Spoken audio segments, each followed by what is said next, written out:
ભુજનો ward number 3 વિસ્તારમાં છેલ્લા 2-3 મહિનાથી પાણીની ગંભીર સમસ્યા સર્જાઈ છે। વોર્ડ નંબર 3ના સેક્ટર 16 સરદારનગર હંગામી આવાસ વિસ્તારમાં ખૂબ જ ઓછા દબાણથી અપૂરતું પાણી આવતું હોવાની વ્યાપક ફરિયાદો ઉઠી છે।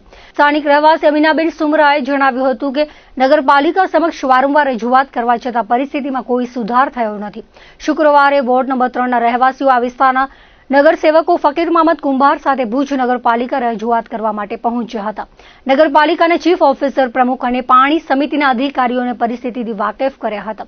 નગરપાલિકા તંત્રએ તાત્કાલિક પગલાં લઈ પૂરતા દબાણથી પાણી પહોંચાડવાની ખાતરી આપી હતી। નગરસેવક ફકીર મહમદ કુંભારે જણાવ્યું હતું કે નજીકમાં આવેલ નવી સોસાયટીમાં મોટી લાઈન ખેંચવામાં આવી હોવાથી વોર્ડ નંબર 3ના કેટલાક વિસ્તારોમાં પાણીનું પ્રેશર ઓછું થયું છે। ગરમીના દિવસોમાં લોકોને પૂરતું પાણી મળતું નથી। તંત્રએ સત્વરે કામગીરી કરવાની ખાતરી આપી હોવાનું જણાવી તેમણે લોકોને પાણીનો કરકસરપૂર્વક ઉપયોગ કરવા અનુરોધ કર્યો હતો। અમારી પાણીની લાઇટની તકલીફ છે। અમે વારંવાર પાણીવાળાને અરજી કરીએ છીએ, દાદ દેતો નથી અમને કે અમારું પાણી ધીમું છે ને આમ છે ને તેમ છે। ઘડી ઘડી અમને અહીંયાથી બેસાડી દે છે, નથી અહીંયા અમને આવવા દેતો કે ના ના અમે કરી નાખશું। એ કરી કાંઈ નથી નાખતો। અને પહેલા સેક્ટરમાં છે ને 2-2 પાણી આવે છે અને અમારે 16મું સેક્ટર છે એમાં 1 કલાક પાણી દે છે માન, તે પણ મોટરથી ચાલુ કરીને તો પાણી આવે, નકા પાણી સમૂરો આવતો નથી। અમારા આ લગભગ 2 મહિનાથી તો એમને એમ જે આ પાણીવાળો બદલ્યો છે ને તેમને તેમ સમસ્યા અમારી પાણીની ચાલુ જ પડી છે। આગળ 2-2 પાણી આવે છે, ઉપર કોલોની બની છે, ઉहाँ પાણી જાય છે અને કોઈક માણસ મોટી લેનો નાખીને બેઠા છે તો મોટી લેનમાં પાણી હાલ્યો જાય ને અમારે ઘરે છે ને પાણી નથી આવતો। જીઆરડીસી હંગામી આવાસ સરદારનગર સેક્ટર નંબર પાસે 16 સેક્ટર નંબર પાસે પાણીની સમસ્યા છેલ્લા 4-5 માસથી ત્યાં છે। તાજેતરમાં ત્યાં કોઈ નવી કોલોની બની છે, ત્યાં કોલોનીમાં કંઈ મોટી લાઈન લઈ ગયા છે, એના કારણે તે વિસ્તારમાં પાણીનું પ્રેશર બહુ ધીમું થઈ ગયું છે ને હાલમાં એ લોકો મને ફોન કરે કે તમે નગરપાલિકામાંથી આવો તો પાણીની રજૂઆત કરવા માટે, તો અમે એમની સાથે નગરપાલિકામાં આવ્યા છીએ અને નગરપાલિકાના સીઓ અને પ્રમુખ સાહેબ પાસે અને પાણીના ઇન્ચાર્જ સાથે અમે વાતચીત કરી જે કંઈ એમનો પ્રશ્નો છે એ પાણીનો પ્રશ્ન તાત્કાલિક એનો હલ કરશું। હાલમાં તો આપ જાણો છો તેમ માળિયા પાસે એવા સમાચાર મળે કે પાણીની મેઇન લાઇન પણ તૂટી ગઈ છે અને હાલમાં ત્યાં અમારે જે એરવાલમાંથી એ લોકોને પાણી મળે છે, એરવાલમાંથી કઈ રીતે એમને પૂરા પ્રેશરથી પાણી મળે એ પણ અમે કોશિશ અને પ્રયત્ન કરશું। અને સાથે સાથે અમે આપના માધ્યમથી ભુજની પ્રજાને કે ભાઈ પાણી અત્યારે ઉનાળો છે, કરકસર કરીને આપણે પાણીનો વાપર કરવો જેથી કોઈને પણ તકલીફ ન થવી જોઈએ, પાણી બધાને પૂરતો મળવો જોઈએ એવી અમારી રજૂઆત છે। ભુજ શહેરમાં ચાલતા દેશી વિદેશી દારૂના દૂષણ સામે અવાજ ઉઠાવનાર અને જનતા રેડ કરનાર મહિલાઓને બુટલેગરો અને મહિલા પોલીસ દ્વારા માર મારવામાં આવ્યો હતો, જેથી ઉચ્ચ પોલીસ અધિકારીઓને રજૂઆત કરાઈ હતી। તેમ છતાં કોઈ પગલાં ન લેવાતા મહિલા કાર્યકર અંકિતાબેન ગોર સહિતનાઓ દ્વારા પ્રતિક ધરણા કરવામાં આવ્યા હતા, જેમાં મોટી સંખ્યામાં સમર્થકો જોડાયા હતા। અમે પ્રતિક ધરણા ઉપર બેઠા છીએ અને પ્રતિક ધરણા છે ત્યાં લખેલું છે કે પોલીસ બુટલેગર ભાઈ અમને એવું કહેવાની ક્યારે જરૂર પડી કે જ્યારે ઉપરી 2 ઘટનાઓ અમારી સાથે ઘટે છે અને એવી વ્યક્તિઓ, એવી મહિલાઓ ઉપર ઘટે છે કે જે પ્રજાનો અવાજ બની રહી છે અને એક બાજુ બુટલેગરો મારે છે ને બીજી બાજુ પોલીસ તંત્ર પણ મારે છે। હા, વાત છે ઘટના નંબર 1 જ્યારે પીએસઆઈ બેન મને પર્સનલી લાફા ઝીકી દે છે અને અમે સૌ આવેદન આપવા જઈએ છીએ અને સસ્પેન્શનની માંગણી કરીએ છીએ। બેનને હજી સસ્પેન્ડ કરવામાં આવેલા નથી અને બીજી બાજુ અમે જ્યારે જનતા રેડ કરીએ છીએ, દારૂ પકડીએ છીએ અને ત્યાં બુટલેગરો અમને મારે છે, ઢોર મારે છે અને મારી સાથેના બેનને તો છરી મારી લે છે અને બુટલેગરોની આજ દિન સુધી કોઈ પણ પ્રકારની ધરપકડ કરવામાં આવી નથી। બીજી બાજુ અહીંયા જે પ્રજાનો અવાજ બનનારી મહિલાઓ છે કે લોકો છે એમનું દમન કરવામાં આવી રહ્યું છે, ખોટી ફરિયાદો કરવામાં આવી રહી છે। ખંડણી અને લૂંટની ફરિયાદ કરી છે, 4700 રૂપિયાની ખંડણી માંગીએ કે લૂંટ કરીએ એવા લોકો લાગીએ છીએ આ પોલીસ તંત્રને કે બુટલેગરોને। આ તો એ જોવાનું રહી ગયું કે જે પોલીસ તંત્ર છે એ બુટલેગરોને આગળ ધરી અને અમારું દમન કરવા માંગે છે, અમારો જે પ્રજા માટેનો અવાજ, બુલંદ અવાજ છે એને દબાવી દેવા માંગે છે, પરંતુ એ ક્યારેય નહીં થાય, કોઈ કાળે નહીં થાય। કચ્છના પ્રવેશ દ્વાર રાપર તાલુકાના આડેસર ગામે તળાવના ખાણેતરાનું ખાતમુહૂર્ત કરવામાં આવ્યું હતું। તાલુકાના કાયાખાણ અને કાકરિયાવાળું તળાવને ઊંડું ઉતારવામાં આવશે તેમજ તળાવ સુધારણા કામગીરી હાથ ધરવામાં આવશે। આ માટે ₹55 લાખ જેટલી રકમ મંજૂર કરવામાં આવી છે. આ તળાવને ઊંડા કરવાના કામનું ધારાસભ્ય વિરેન્દ્રસિંહ જાડેજાના હસ્તે ખાતમુહૂર્ત કરવામાં આવ્યું હતું. આ પ્રસંગે રાપર નગરપાલિકા પ્રમુખ, ધારાસભ્યના પીએ સહિત ખેડૂતો અને ગ્રામજનો ઉપસ્થિત રહ્યા હતા. ભુજ ખાતે આમ આદમી પાર્ટી દ્વારા આયોજિત કાર્યક્રમમાં સ્થાનિક સ્વરાજ્યની ચૂંટણીમાં પાર્ટીના ઉમેદવાર તરીકે લડી ચૂકેલા તમામ સક્રિય કાર્યકર્તાઓનું ભવ્ય સન્માન કરવામાં આવ્યું હતું. આ કાર્યક્રમમાં પાર્ટીના હોદ્દેદારોએ જણાવ્યું હતું કે ચૂંટણી દરમિયાન પ્રશાસન અને પોલીસ તંત્ર દ્વારા કરવામાં આવેલા દમન છતાં પાર્ટીના ઉમેદવારો પૂરી મક્કમતાથી મેદાનમાં ટકી રહ્યા હતા, જે તેમની હિંમત અને પાર્ટી પ્રત્યેની નિષ્ઠા દર્શાવે છે. આમ આદમી પાર્ટીના ગુજરાત પ્રદેશ ઉપપ્રમુખ ડોક્ટર કાયનાત અંસારી આથાએ પંજાબમાં સ્થાનિક સ્વરાજ્યની ચૂંટણીના પરિણામોનો ઉલ્લેખ કરતા જણાવ્યું હતું કે ત્યાંની જનતાએ આમ આદમી પાર્ટીના કામની રાજનીતિ પર મહોર મારી છે અને ભાજપની જમાનત જપ્ત કરાવી છે. આ પરિણામોથી ગુજરાતના લોકો પર પ્રેરિત થશે અને આગામી સમયમાં કામની રાજનીતિને ચોક્કસ તક આપશે તેવી આશા તેમણે વ્યક્ત કરી હતી.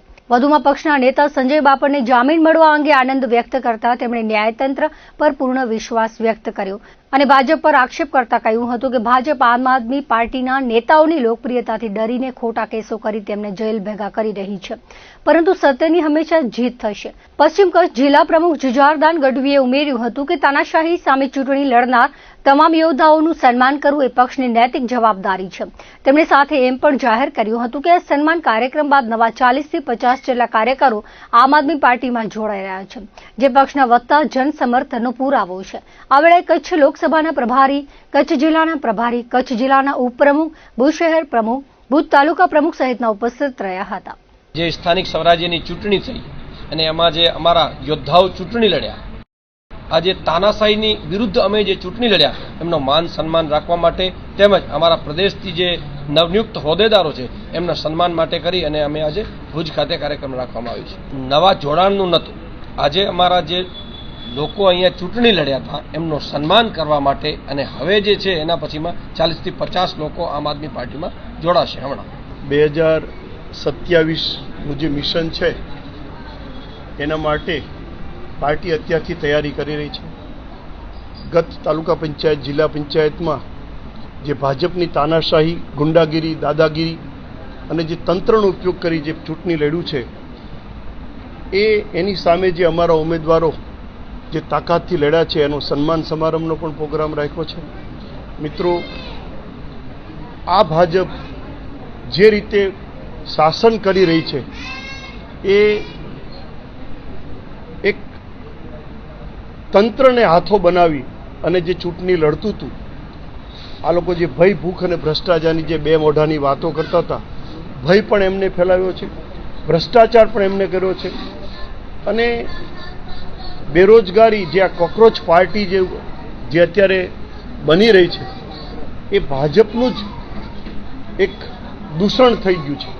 કારણ કે ભાજપે જે રીતે શાસન કર્યું, જે બેરોજગારી જે છે અને જે યુવાનોનું જે અપમાન કર્યું છે એમાંથી જ આ કોકરોચ પાર્ટીનો જે જન્મ થયો છે. એટલે મિત્રો, બેરોજગારી અત્યારે એટલી બધી વધી ગઈ છે કે લોકો ડ્રગના રવાડે ચડી ગયા, યુવાનો.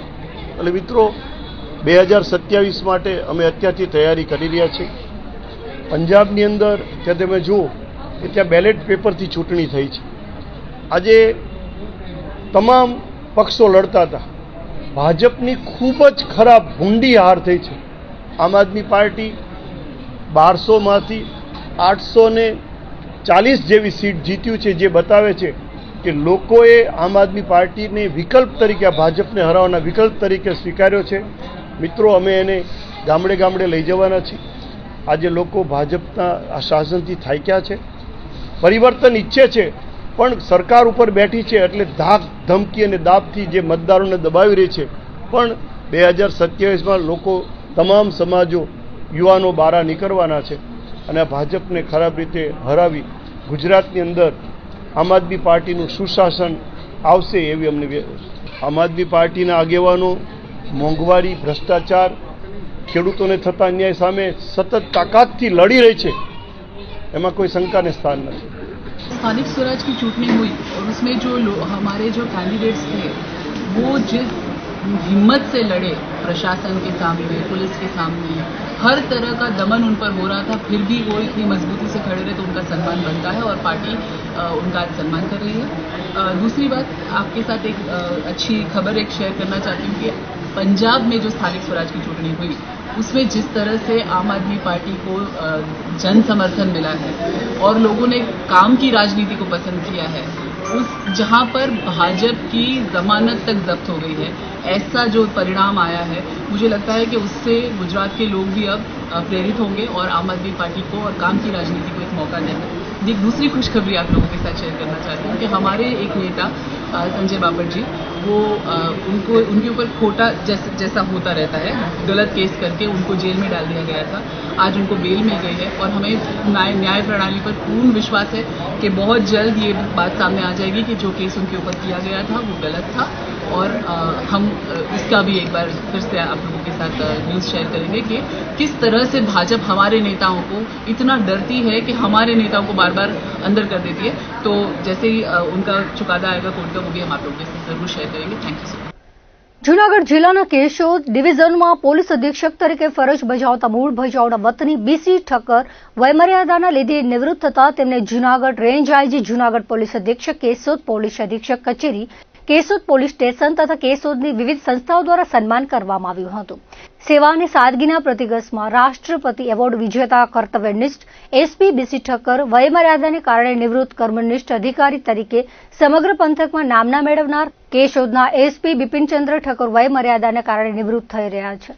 સમગ્ર શહેરમાં અને જ્યાં જ્યાં તેઓએ પોતાની ફરજ બજાવી છે ત્યાં પ્રજાએ શાંતિ અને ચિંતામુક્ત જીવનનો અહેસાસ કરેલ છે। તે જ તેમની કર્તવ્ય ભાવનાનો પરિચય કરાવે છે। તેઓ પ્રજાને રંજાડનાર તત્વો સામે ખૂબ જ કડક હાથે કામ લેતા તેની સાથે સાથે નિર્દોષ પ્રજા સાથે મૃદુતા સાથે ઊભા રહીને હર હંમેશ ન્યાય અપાવીને પ્રજામાં ખૂબ જ પ્રિય બનેલ। આ બાબત સહિત તેમના અનેકવિધ કાર્યોને પરિણામે વર્ષ 2024ના સ્વતંત્ર પર્વ નિમિત્તે તેઓની સેવાઓને બિરદાવતા રાષ્ટ્રપતિ એવોર્ડ પર પ્રાપ્ત થયેલ છે। તેઓની પ્રજાવાત્સલ ભાવનાને પરિણામે દરેક સમાજમાં તેઓએ નામના કમાવેલ। અનેકવિધ સામાજિક સંગઠનો એનજીઓ સહિત તેઓની કાર્યપદ્ધતિને કારણે હર હંમેશ બીસી ઠક્કરનું સન્માન કરવામાં ગૌરવ અનુભવી રહ્યા હતા। ભચાઉના મૂળ વતની બીકોમ LLB સુધીનો અભ્યાસ કરીને ખૂબ જ સંઘર્ષમય જીવન પૂર્વે કેશોદ વિભાગીય નાયબ પોલીસ અધિક્ષક તરીકે નિમણૂક પામી હતી અને નિવૃત્ત થયા હતા। પોલીસ વિભાગમાં 3 દાયકાથી વધારે સેવા કાર્ય દરમિયાન આવડત અને દીર્ઘ વિઝનથી અનેક ગુનાઓનો ખૂબ જ ટૂંકા સમયમાં ઉકેલ લાવવામાં સફળ થયા છે। બિપિનચંદ્ર ઠક્કરના કાર્યકાળ બદલ સમગ્ર રઘુવંશી સમાજ અને તમામ સમાજોએ ગૌરવ અનુભવ્યું હતું। બીસી ઠક્કર 1993માં સબ ઇન્સ્પેક્ટર તરીકે પોલીસ વિભાગમાં જોડાઈને કાર્ય પ્રત્યેની વફાદારીને કારણે પોલીસ અધિક્ષક તરીકેની બઢતી મેળવી હતી। 3 વર્ષ સેવા સમાજ ટ્રસ્ટ ગાંધીનગર પણ બીસી ઠક્કરની આ સેવાને બિરદાવતા તેઓનું નિવૃત્ત જીવન પણ સમાજોપયોગી બની રહે અને તેઓ સદૈવ તંદુરસ્તમય જીવન જીવે તેવી શુભેચ્છા વ્યક્ત કરી હતી। પોલીસ વિભાગની સેવા દરમિયાન અત્યાર સુધીમાં પ્રશંસાપાત્ર કાર્યશૈલીના કારણે 344થી અધિક પ્રશસ્તિ પત્રો આપનાર સિનિયર અધિકારીઓ તેમજ સરકાર દ્વારા પ્રાપ્ત થયા છે। તેમજ માતબર રકમના રોકડ પુરસ્કાર પણ સિદ્ધિ અને સાહસ તેમજ શૌર્યના કારણે સરકાર તરફથી ભેટ સોગાદ રૂપે અર્પણ થયા છે। પ્રતિભાની વ્યાપારી કેશોદ ડિવિઝનના નગરજનોએ મળેલા ગૌરવ પુરસ્કારથી ગૌરવાન્વિત થઈ પોલીસ વિભાગનું નામ રોશન કર્યું હતું। હું મારી પોલીસ વિભાગની ફરજમાંથી વયમર્યાદાને કારણે નિવૃત્ત થઈ રહ્યો છું, જે અંગે કેશોદના કર્મશીલ ગ્રુપ તેમજ કેશોદની વિવિધ સંસ્થાઓ દ્વારા તેમજ કેશોદ ડિવિઝન પોલીસ દ્વારા મારું સન્માન સમારંભનો કાર્યક્રમ યોજવામાં આવેલો। ત્યાં મોટી સંખ્યામાં જુદી જુદી સંસ્થાના આગેવાનો, નગરના જનો, આગેવાનશ્રીઓ તેમજ પત્રકાર મિત્રો વગેરે મોટી સંખ્યામાં હાજર રહેલા અને મારું એક ભાવભીનું અને ખૂબ જ આદરથી મારું સન્માન કરવામાં આવેલું હતું અને વિદાય આપવામાં આવેલી છે, જે અંગે ખૂબ જ મોટી સંખ્યામાં હાજર રહેલા, જે બદલ હું તમામનો આભાર માનું છું।